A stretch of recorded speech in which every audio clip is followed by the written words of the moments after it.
Why is it called Matt's Barbecue? I am bad at coming up with names. I didn't have any other. We thought about another stuff, and I was like, I don't know. If I can't come up with anything, I'll just have to call it Matt's Barbecue. Okay. And my name's Matt, so it seemed to make sense. Okay, well, for people that didn't know that, they don't. Oh yeah, my name's Matt. Yeah, and you know, what? So many good barbecue places are named after the guy. I love it. No, I love it. Did I know it was gonna like blow up, and now I've got 3 things called Matt's Barbecue Tacos, and you know, it's a little funny. And I'm like, it might have been nice to be a little less in front. You know what I mean? Especially as time goes on, but you know, whatever. Yeah.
You're funny. Good.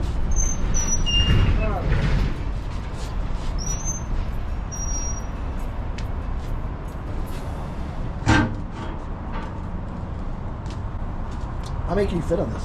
About 40.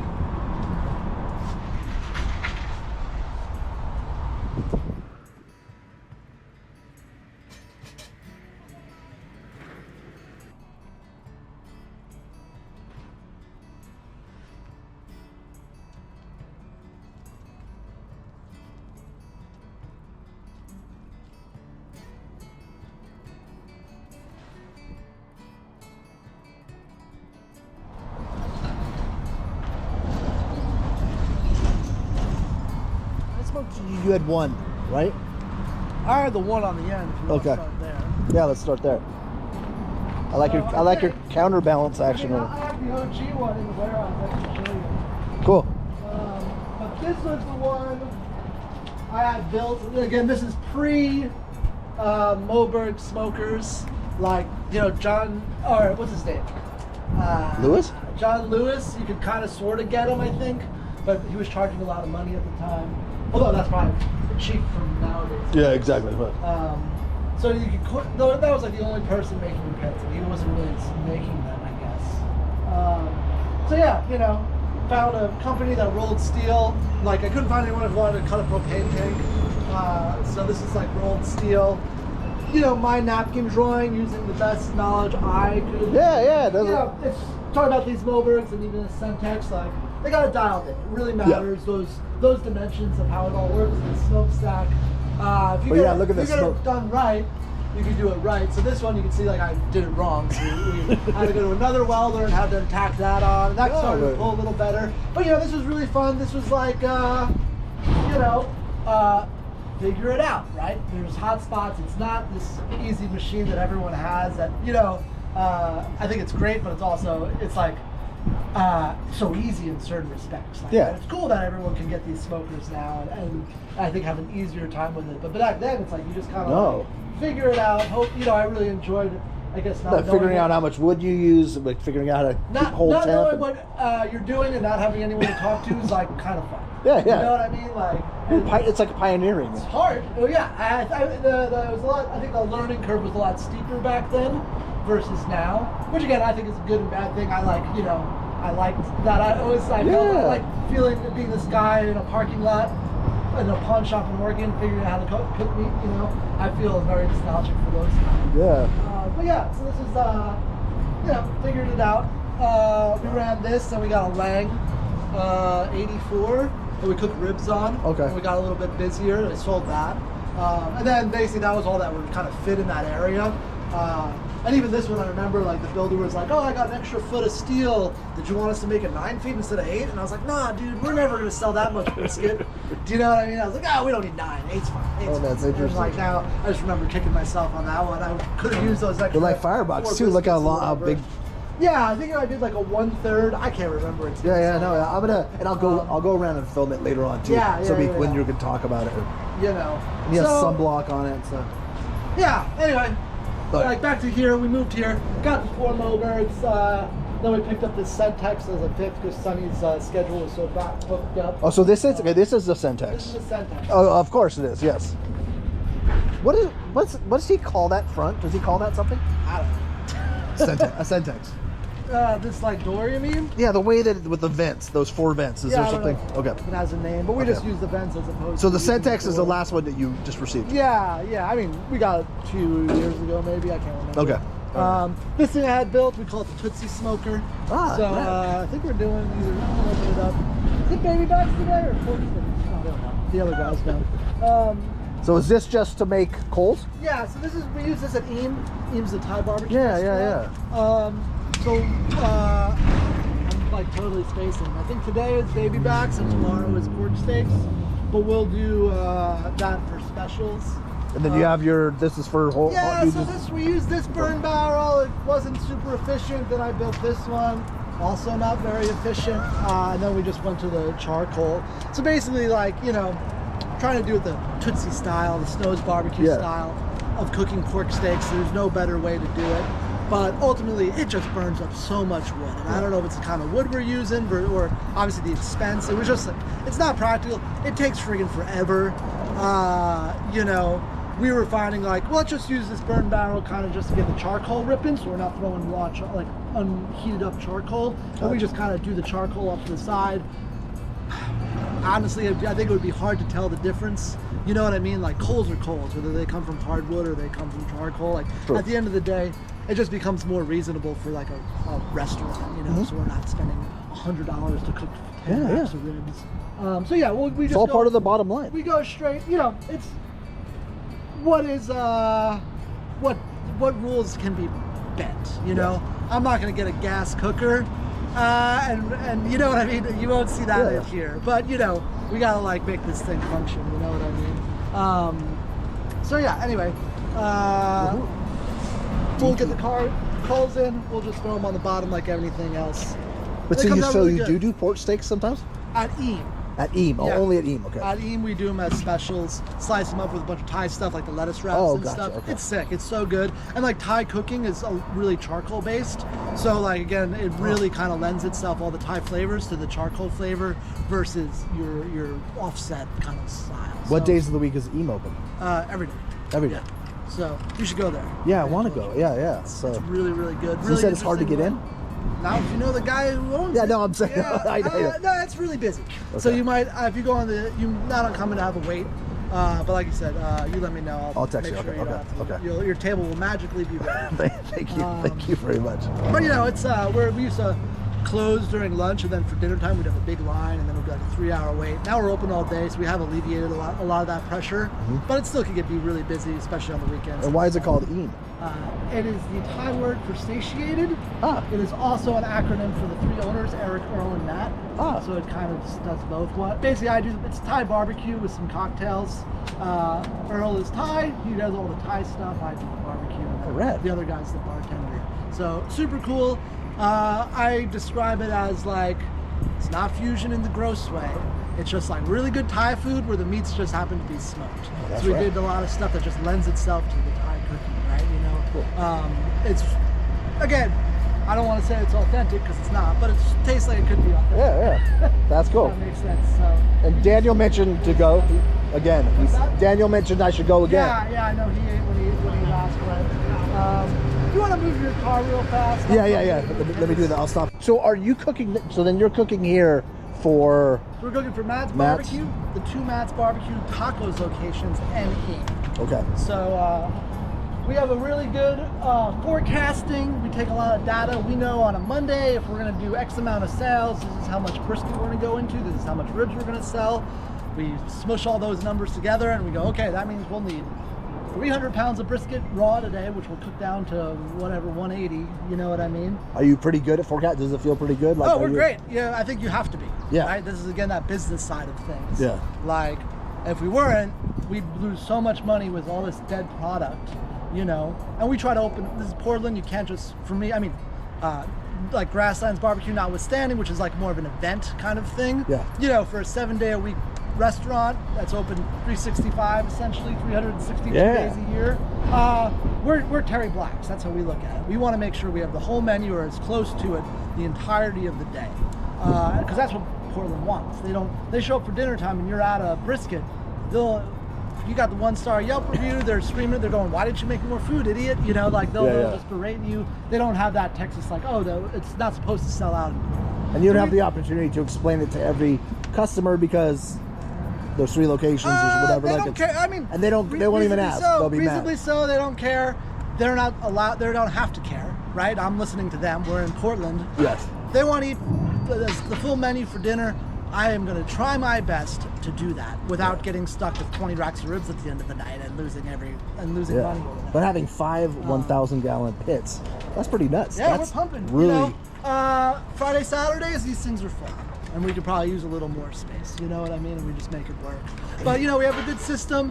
It also is like the menu creation, like your brisket burn ends and your pork belly burn ends. Those are things we can roll off earlier in the week, right? You know what I mean? So there comes to a little bit of smart stuff there where we can fire our bellies earlier in the week and then do them, and then just burn end them in the morning that day. And that'll just save some pit space for the brisket ribs and pork butt.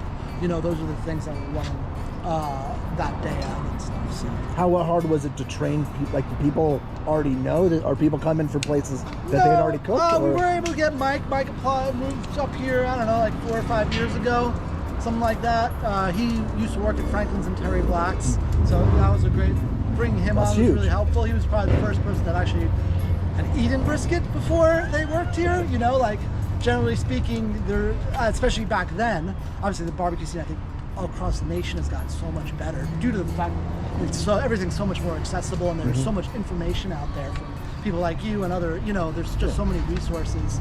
But back then, like, the only place that had good brisket, you know, was basically us. So, you know, it's not like somebody would say, oh, I've been eating it my whole life or whatever, and now I have this, and I've been cooking it at home, you know. So you're starting from square zero, which is not a bad thing. No bad habits. No one's coming in telling you they can do it better than you, which is honestly when you're training someone is good in anything, you know.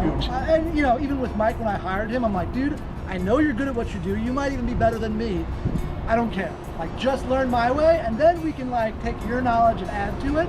But don't come in and like, we really need. I was like, please just learn what we do first. Because what we do, we're already the best barbecue. Like, we don't, you know, like, don't come in and start doing, and he's had a lot of influence now after that fact, but really wanted to make sure everyone just learns our systems, and then, you know, obviously we continue to grow and evolve. So yeah, we had Mike, and he's kind of, since we moved here, he's kind of led that whole, the physical cooking of it, you know, I've got all sorts of stuff going on. I'm like a businessman. That's kind of what it requires when we get so big, you know. Do you like that? Yeah, you know, I'm 41 years old, which isn't super old, but I was cooking for about a dozen years before I opened Matt's Barbecue. It's a slog, you know, the hours are long, your back starts to hurt. So, you know, and like part of this was wanting to have that better balance, I guess, or whatever. No, you find that that's important in life. Yeah, you know, getting married and spending more time. I just had a kid, like I told you, so she just turned 1. So, you know, I can't be here on the pits for 12 hours a day and make sure payroll's done properly and spend any time with my family. You know, so growing allows me to delegating and getting other people that, you know, big enough where I can, you know, if we want good people, you got to pay them well. If we want to pay them well, we need to be big money, right? You know, and all those things. So, yeah, I think running a business is like as challenging as cooking a brisket, you know. I love, like I said, I love getting thrown in the shit and figuring it out. That's like what I love to do. So if it's like figuring out forecasting on the meats, or figuring out when to wrap a brisket, and how to season it or how to trim it right.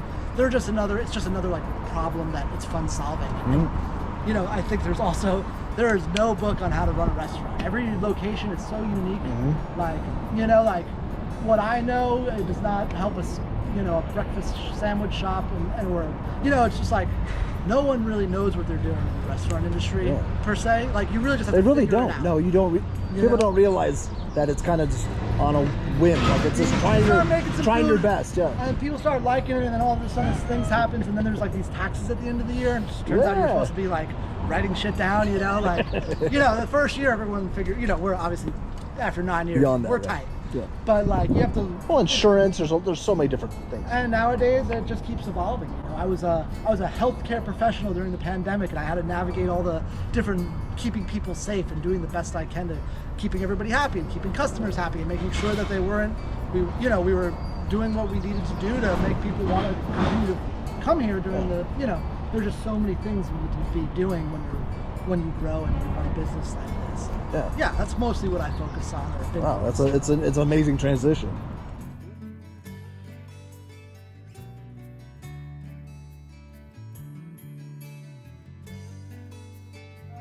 So yeah, this was a raw space when I took it over. I couldn't find anywhere that wanted to rent to me, but the landlord at the time was from Texas. He was from Houston, some real estate conglomerate or whatever. So I was like, hey man, I want to rent this warehouse and put a bunch of smokers. And he was like, oh yeah. Everybody else was, they just didn't get it. Yeah. But this is a raw space, it's a big project.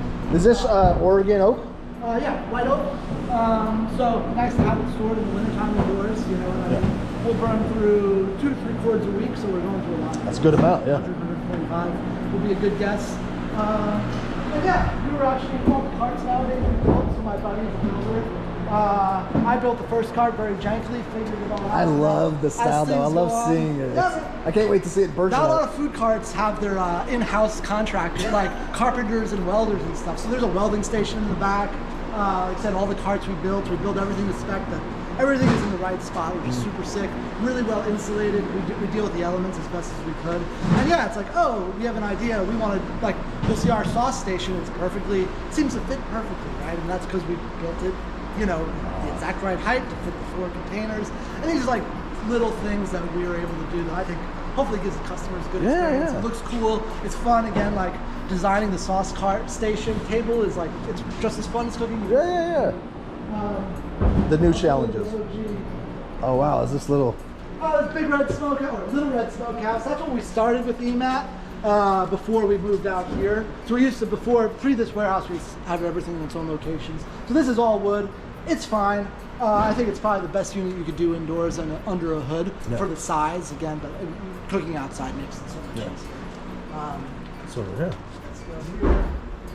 So this is the OG, the original smoker. This is the one brisket a day, 1 rack of ribs a day. I'll keep it. It's you have to keep. I always tell myself I would put it in my backyard, but I'm not fucking bothered in my backyard. No. I got a grill. We'll do some steaks every once in a while. That's cool. So yeah, humble beginnings as they say. Started very small, So yeah, and I was saying first. A year and a half I was the only employee, and now with everything, not counting EAM, we're about 40 people, the Matt's world, and EAM's another 40, 50 people. Wow. So really, great, incredible operation, and I love it. Proud of you. That's cool. Yeah, dry storage, again, being part of this warehouse is great, you can buy Coca-Cola by the pallets, or people or Topo Chicos, and these little things, especially when there was a shortage, where we don't have to worry about that kind of stuff. So it just allows us to be a little smoother with everything. And then kitchen, nothing crazy. Oh, I haven't seen that. Making our own tortillas. I did not expect this. Oh yeah. So this is of course it's here, but I didn't expect it. Okay. Yeah. Like I said, this walk-in is the size of this walk-in's the size of the original food cart. You know what I mean? So it's pretty wild to see how it goes. But nothing crazy here. It goes through about 3,000 pounds of brisket a week. We're making all our sausages. These are all those bellies that we'll use for burn ends. Like I said, we'll send them to the taco cart. We've cut them in slices, sew them on the hot top. All the ground beef for the burger tacos, we're trimming. We render the fat. We fill up our deep fryers at the taco spot. So we'll do French fries cooked in deep fat. anything we could do to kind of make it all work. Right. You know, typically all the locations have an app, so we're their only vendor. So at the end of the night, they price water. You know, we fill it up, send it all over. Nice. You want to get a shot of David rolling some tortilla dough? Yeah, definitely. Yeah.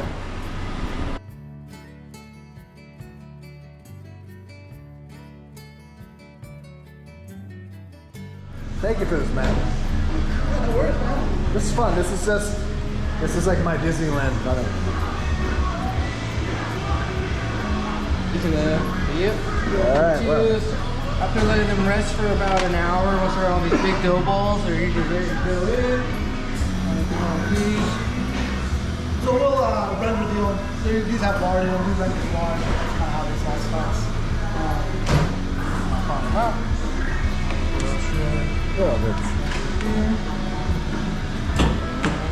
No time.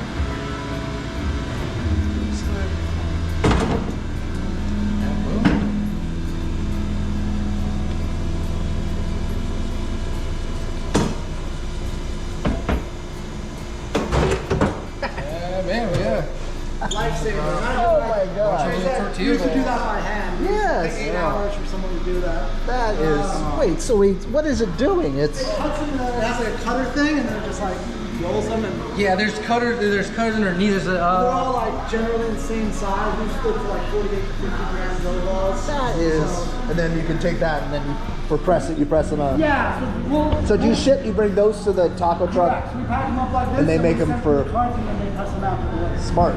Yeah. Allows us to like keep it. I guess you know. Thank you. Growing without like losing the quality is hard. Again, not cutting the wrong quarters. You know, we're still pressing our quarters. That's smart. Yeah. We are able to do them in volume now. That kind of just makes it so much more efficient. That's so okay. Cool. And then we're back. Yeah. You know. Nice. It's a machine. We got it all dialed in. Yeah, you do. 5 years, and we finally got it like tight. You know, like I said, always make sure we good planning and forecasting, so we're not cooking too much. Everything stays really fresh. Yeah. Cool. So tell us the hours for Matt's Barbecue, for Matt's Tacos, and they're all 7 days a week. Barbecues 11:30 to 9. Taco businesses they vary, but 11 to like 8 most days. We do one location's open at 8 a.m. on the weekends for brunch. The other one isn't because it's like a brewery and no one was showing up. And then Eames like I can't remember 11 to 9:30. Okay. They're mostly and open. where are they? Are they all located on this side of town? This side of town. If you just enter the name into Google, you'll show up. You know, all that information will show up for you. What's the side of town called? We are in. I guess this is like Portland North. North Portland. I don't know. You know, I always forget there's like a north and northeast. I don't know where the dividing line is. We might actually be in northeast right now. Okay. But you know, generally in the North Portland, Northeast Portland vicinity. Taco cart's in northeast. I think the barbecue cart is technically in North Portland. The other taco business is in southeast. We're all relatively close, within like 10-15 minutes from here. Cool. So this is kind of like right in the middle of everything. I also live 10 minutes away, which is 6. Cool. Cool. Well, yeah. Is there anything else you want people to know about Matt's? Because I'm going to go around and I'll film. You know, I think if you're in Portland, check us out. It's good. You know, hopefully. Welcome to the warehouse. Yeah. So the last time I interviewed you, you were on MLK. Are you not on MLK? No. We're on Prost. So that was in the good old days with the old cart, which was a rickety travel trailer I built. I can't remember. Maybe 1 or 2 employees. You'll have to check the interview where I was. It was probably after Triple D. You know, we were getting some steam. Food was good, but you know, still like just very much in the beginning.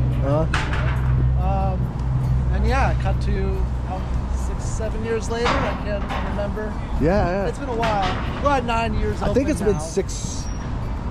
It probably has been 6 years. Yeah, I bet it's been 6 years. 9 years. Yeah. Because you were one of my very first. Because I looked at it and it's like early.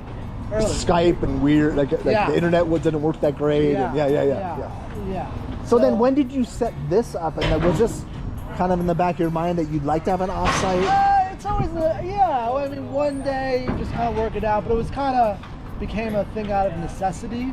So we were in the parking lot of a pawn shop. No one cares. You could be stinky, do whatever, right? Yeah. Then we moved to Prost, which was a German bar on Mississippi Avenue. Okay. Really cool neighborhood. It was sick. Business was just boomed after that. really great place to get, we had working toilets and stuff, instead of porta potties. Covered seating, and there was a nice bar. So just totally better experience, and everyone just, the customers really appreciate that. And then about 6 months after we got there, we got a letter from the city saying with a smoke nuisance violation. Gotcha. We were going to fine like, I don't know, $1,400 a month or something. That you were going to be, or you were fined? We were being fined. We had like a 90-day grace period. But they're like, you need to move your operation or shut down in 90 days. I was like, oh, screw you. You can just send us the fine. I'll figure it out. Yeah. It's not practical, right? So that kind of made me look for a warehouse, right? Which we did. But, then we needed an extensive build out. This was just a raw space, and we could walk through it. COVID happened. The build out took 18 months or something. It was a bit of a nightmare scenario of just like dealing with the pandemic. I have this insanely expensive warehouse that I'm paying rent on. Now the permit office is closed. Of course. Right? We can't even get our permits. And it was just like this real, again, extremely, extremely stressful time, as it was for everybody. But were you concerned that this was possibly it for you, or did you think we'll just figure out a way to make it? You try to think positive. It's like, we're gonna do this, or I'm gonna, like, at this point it's like, maybe we go bankrupt. I don't know. But like everybody's in a similar boat at that point as well. But just having this warehouse space and these permits just kind of made it exponential for me and the business and figuring it out. Because it's like $7,000 a month as rent here. So I'm just writing checks, going, okay, here's anything I might have made and saved over the 4 years it took to like build this up is just disappearing. Absolutely disappearing. That's the time when you're laying in bed going, I don't need 2 kidneys. Yeah, you're like, well, how long is this gonna last? But got some good, PPP stuff, blah blah blah.